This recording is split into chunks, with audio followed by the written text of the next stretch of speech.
it in the center, and that way we can move the transformer a bit. We also want to mark the edges here. So you can take a felt. If you're going to sand the chassis after, it's very easy to get a felt off. You can take a felt and just go around the corner here like this and give yourself a corner. And then the same thing with the other side. Give yourself a corner, draw a straight line, because when you drill a hole in the chassis for these wires, you don't want the hole to be past the end of the bell. So you have to bring the hole saw back so that the edge of the hole saw isn't near this. That way the wires will be completely contained and it won't make a very sloppy looking job. These are all little catches that if you don't pay attention to, they'll get you in the build, and you'll ruin an actual project box. So same thing with this. This here doesn't have the area to slide the actual transformer around, so basically just a single dot in each hole.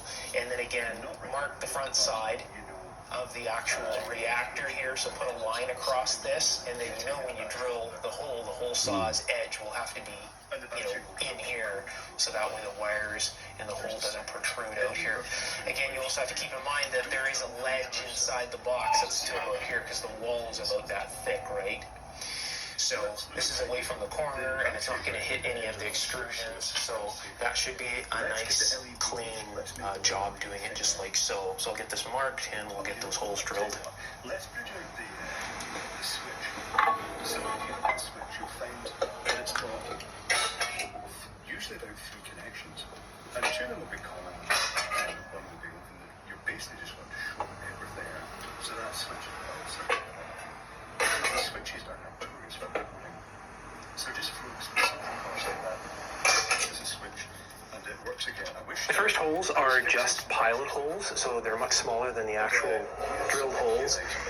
The reason being is the tip of the drill bit will fit into the center punch mark and it won't wander. That's the reason I pre-drill with a smaller bit. You'll also notice on the bottom of the box, the bottom is on.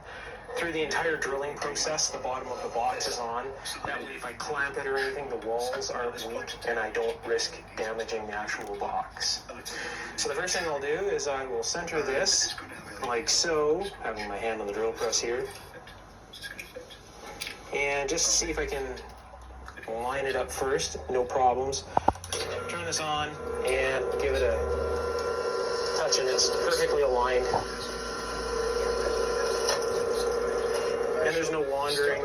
Then I shut the drill press off again, and then I move over and I'll do this again. So I'll just pretty much make sure that this falls right into the center punch, right? Like so. And you can even hold the drill bit there. A lot of the times I'll do that. I'll just keep a bit of pressure on this, turn the drill press on. This is really only valid for smaller drill bits. And of course, clamp your work if needed. Just like so. And you'll drill right in the center of your center punch every time. It won't wander from that, because there is a chance that you can even wander out of your little center punch mark. Now that all the holes are pre-drilled, I have a 964 drill bit in here right now, and I'm drilling it to 964 because I'm going to tap the holes here, so I can just thread a screw right in. So this will work with an H32 screw. I have the tap right here, so I'll just tap this, and then I don't have to run a nut on the other side, and it just makes things a whole lot easier. So it'll just guide its way. You can see how it just kind of pulls the box in.